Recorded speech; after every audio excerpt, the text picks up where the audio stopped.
Hello everyone and welcome to the next video in my Let's Relive series. Today I'm going to relive the PC game Recoil.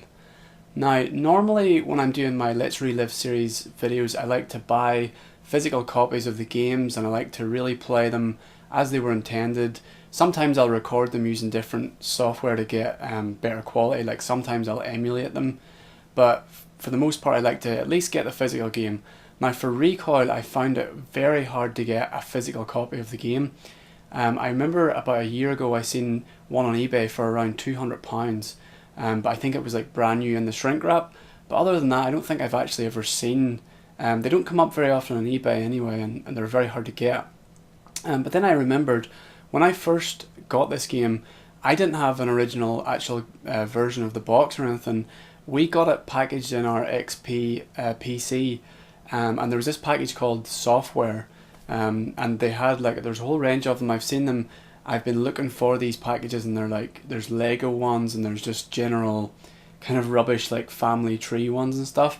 But eventually after about a month of looking I finally got my hands on what I've been looking for, which is this right here. It's software XP games. It has quite a few games actually. They're kind of hard to see, the images are quite small, but it's got like Quake, Actual Golf 2, Unreal Tournament, Dune, Superbike 2000 and Recoil. Now the disc itself is this little yellow disc, just there's no like instructions or anything, but that is what I needed to play the game, so I was quite happy to get that. I have to actually thank my dad for picking that software package over, say for example, the Family Tree one or that Lego package that I've seen. It's weird to think that the choices and the games that he bought for me when I was a kid really shaped the type of games I like now. Before we jump into the game, I should say that I've made a video about this and how to get it running on Windows 7 and Windows 10. You don't even have to have the disc or anything, it's all provided for you in the video. So if you want to play this, I'll maybe put a link to that in the description or at the end of the video or something. But for now, let's get into the game and relive Recoil.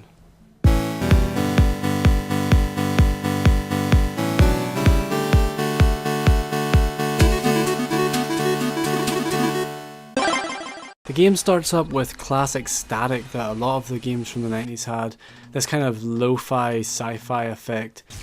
And when you start your first mission, the girl's voice and just the way the information in the mission is displayed reminds me a lot of how Escape from LA starts, when the girl's explaining how LA turned into an island. Recoil takes place at an uncertain time in the semi-near future. A network corporation has taken over the computers on the planet and forced everyone into slavery, their ultimate goal being to make everything robotic. A resistance forms operating in underground buildings and travelling at night to avoid detection by the machines. Your mission is to take out different parts of the network's forces and operations using a stolen prototype tank known as the BFT, Battle Force Tank, which is transported from place to place by a stolen VTOL aircraft. Yes, I did just read that from Wikipedia, because the truth is I really don't care about the story for Recoil. I didn't care about it when I was a kid playing it, and I don't care about it now. Recoil for me is just a really fun game. Stuff shoots at me, so I shoot at it. That's all the story I need really for any shooting game for that matter. It's really hard to describe just how fun it is to drive around this tank and shoot at stuff. The only thing I can compare it to is Lilac Wars on the Nintendo 64. In America it was called Star Fox I think, but there was a tank mission in it and I loved that mission, and I don't think you got to drive the tank nearly enough in that game. I don't know what it was about it, was just really fun to drive. But it was kind of like an Unreal level where the game kind of pushed you along just like it did in the aircrafts. There wasn't really much freedom, and for me this just feels like Lilac Wars but with much more freedom. Around the time Recoil was released, the term sandbox gameplay was thrown around a lot, and it's never been more true for any game but this. Certainly at the start, this first level, you start off on the beach, so it is really sandy, so it is like a sandbox, and you can, the missiles that you shoot blow holes in the sand or wherever it happens to hit, and I've always thought that was really fun, just to blow holes in walls and well, actually mostly floors in this game. Speaking of blowing holes in the floor, I've actually only just realised going back and playing this how to get one of the secrets. Because there's such a large dent left after you use the missile in the floor, you can actually use it as a ramp to get to places that you wouldn't normally be able to get to. It always bugged me as a kid how to get this mine throw at the start of the game, and I've only realised going back and playing it that you can just blow a hole and use it as a ramp to go up and get that. This game is absolutely filled with little secret hidden parts that you have to find, just like how, say, Duke Nukem would be. All these little secret hidden areas and things to do that open up areas that you might have missed. Your cursor will usually go green at things that you can shoot at, so there's lots of things to try and find and shoot to gain other items and weapons. I always just remember as a kid driving around finding what things I could shoot and what I could do, and that's the fun thing about this game. The pace of the game is, you play it at your own pace. It's a bit like Half-Life and Duke Nukem and stuff like that. Like, you don't have to just blaze through levels, you can just kind of slowly take them in and see what there is to discover. Stuff like this makes second playthroughs of levels that much more fun because there's other things to find. Rarely do I find games now that second playthroughs of levels are fun. Usually you know everything that's happened first time round. Here's a good example. This petrol station, depending on which angle you shoot the ramp, left or right, you can either go over here and get this red health pack, or if you shot it the other way, you could take a shortcut up into the restricted area. A really iconic part of Recoil is just coming up beyond that gate, and it really sums up what Recoil's all about for me. It's a large open area and with a couple of objectives you have to take out, and it just really sums up what Recoil's all about for me, just an open area. So what we have to do is, each of these like blue lasers that are shooting at the main part, we have to go in and take out. And here's a really cool thing. See that soldier that's just fallen out of that truck? You can actually run him over with the treads of your tank and like squash him into blood basically. I love how you can actually even hear like individual screams from the enemies that burst out of the vehicles. Weapons set to full charge.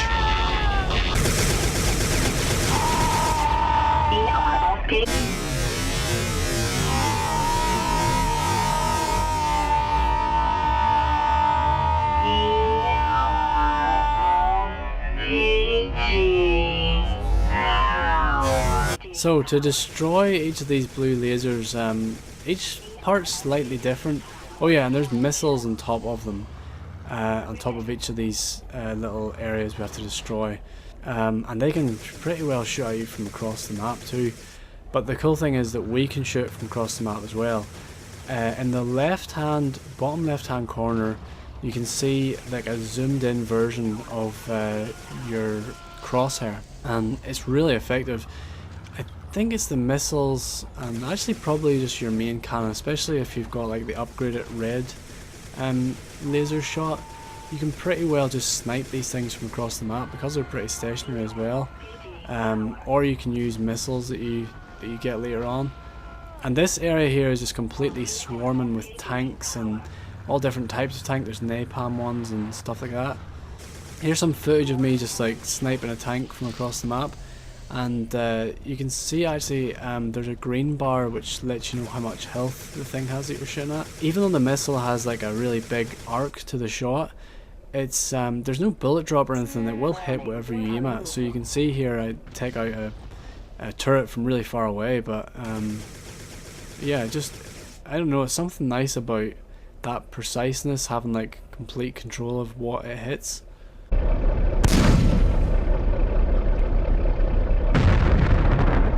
So yeah, lots of cool little gunfights in this big open area. I don't know, the enemies just seem to just keep pouring in from I don't know where. But yeah, lots of jeeps and stuff to take out.